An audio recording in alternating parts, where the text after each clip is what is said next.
GT Riders, Kings of the Kong.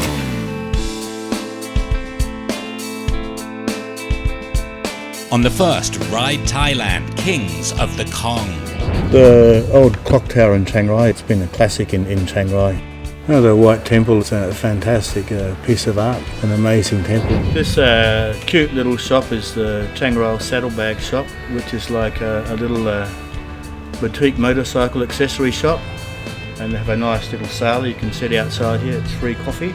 They've got video there, you can watch YouTube biking videos. So we came out of somewhere where they were doing some illegal logging, and the military weren't happy about that, so they detained us. They mainly cater to the Falang market, but lots of Thai people come here as well. My main gloves that cost me 3,000 baht, the good ones, they actually are not so good in the wet because the dye runs and your hands get all black. I've got some cheaper ones, 400 baht ones.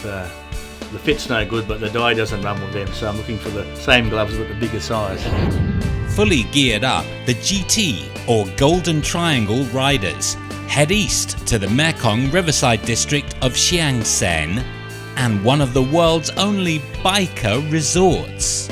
We popped in to see a friend of mine, Ian, an English guy who's got a lovely little boutique resort by this wetlands lake there. I moved here with my wife after living in Bangkok for a couple of years, many years in Pattaya, and we found this lake and we thought what a great place to live. So we decided to set this up as a full-on hotel operation. But she runs it. I'm retired. The important thing about Ian, he's a classic bike collector and he's got a fantastic collection of old British bikes. Got 5 classics which are running. And what are the classics you got there? Triumphs and BSAs. These 3 bikes are separated by 12 years, all made by Triumph. The first 2 are a pre-unit engine, which means the gearbox is made as a separate piece and connected by a primary chain. And the third one is a unit engine, which came out in 1963, where the crankcase combines the gearbox as well. After a relaxing night at the Viang Yanok, the GT Riders plan the day ahead. The next bit is down to the Mekong River, then a quick dash up to the Golden Triangle, the meeting place for the 3 countries. Before they reach the river, founding GT rider David Unkovich visits the historic ruins of Xian Xang. It used to be an ancient capital, a civilization, and it was wiped out with the flood a few hundred years ago. There's old temple ruins and chetties all through town here. We rode around the old wall, the old moat, and the main one we went to was Wat Prasak, which is a beautiful, beautiful old temple and a chetty there, and ruins amongst all the trees and that there. It's breathtaking this morning, it was really beautiful. After admiring the temples, David rejoins Brian and Odvar. The 3 GT riders descend on the port of Xian Xang from a historic ruin to a new boom town. There's now an international border crossing there to go across to the casino, the gambling city that the Chinese are building on the Laos side. Some of the locals of the villagers that have been there for many generations, they're upset they're being forced out and told to leave. I mean, the rumour is it's dirty money, it's drug money from one of the Wa drug dealers. The Golden Triangle rose to fame as the epicenter of the Southeast Asian drug trade. Opium's just about been cut out now. Yeah.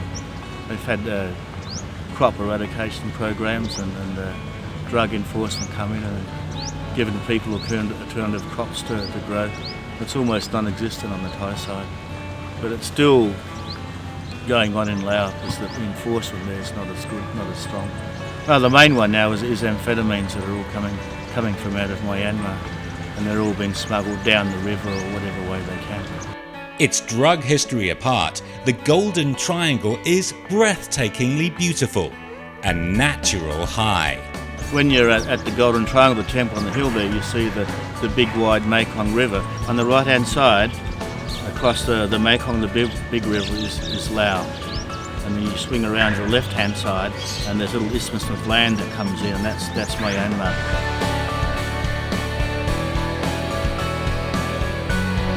the elephants are there, and you're supposed to walk under the elephant 3 times, and it's supposed to be for good luck. Yeah. In fact, it might only just be for women to get pregnant. That's something I just thought about. The 3 GT riders, with another one now possibly on the way, head south towards Xian Xang.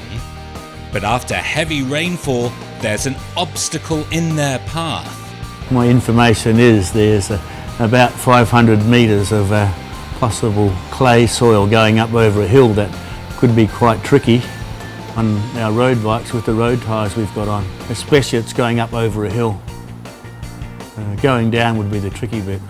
Up's not so bad, you can sort of fall off going backwards, but going downhill the bike's going to carry momentum, and that'll be the tricky part. With the dirt road done and dusted, the GT riders take a breather. We rode alongside the river, and then there was one beautiful temple that's on a hillock overlooking the Mekong, and if you ride up into this temple then there's a fantastic view there with all these Buddha images around the temple, and that temple's called Wat Hua Kwan, I think it is. Most people wouldn't go there because you don't see much from the outside of the road, but once you know and you go up into the temple compound, it's a stunning view, fantastic.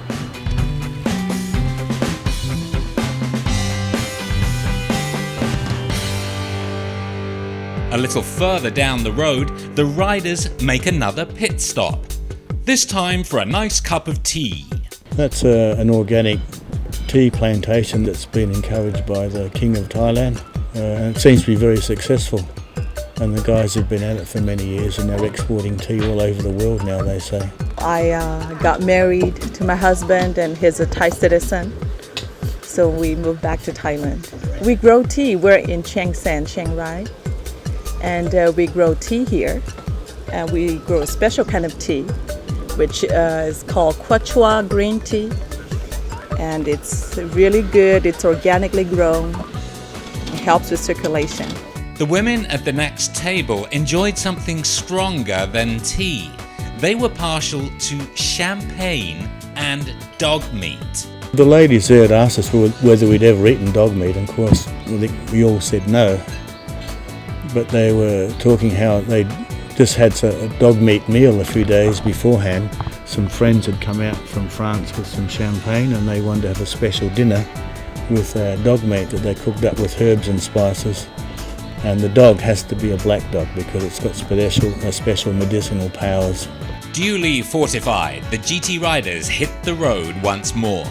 Next stop, Xian Xang, home of ancient tribal handicrafts and a brand new bridge on the Southeast Asian superhighway.